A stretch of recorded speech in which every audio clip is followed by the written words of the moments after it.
One of the things that I want to talk about now is policies, procedures, and standards.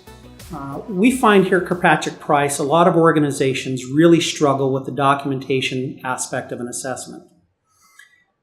So we're going to spend a little bit of time now in talking about what's the difference between these. At the top of this pyramid, if you would, is we have a policy. Now the policy is an executive level document that defines that something must be done. This is something that's an edict, it's a directive by your executive level management that says thou shalt do these things.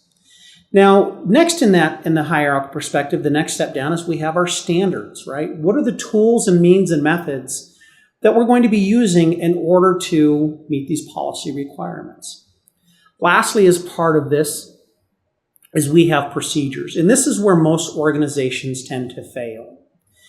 Having a set of standard policies and procedures is often required.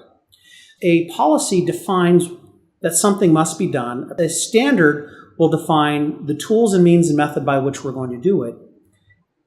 And a procedure defines how we're going to go about doing these things. So a procedure should be very clear in providing step-by-step instructions on how something must be done or how something is to be done.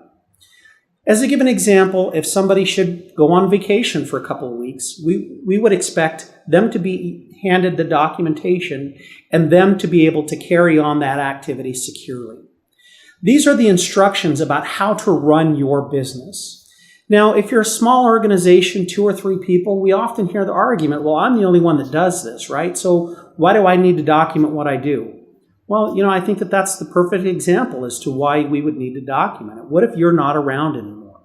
We need to make sure that we have the processes in place that define how to perform a task securely to ensure the ongoing continuity and security of your organization.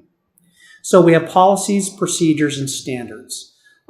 Please review your documentation. Please review the audit standard and understanding that each of these particular controls are often needed and they're distinctive in nature. Now, as an organization, you can have one monolithic policy set, right? One policy that has all of the necessary statements, right? You can have one set of procedures that cover everything in your environment. You can have one document for each. We really don't care. But what we do care is that when a requirement says to demonstrate that you have a policy, we look for the policy. Where there's a procedure required, we actually look for the step-by-step procedures. Now, these standards and these procedures should be written to a level that you can hire somebody or give these documents to somebody with knowledge about the specific topic, and these individuals will be able to carry that task on.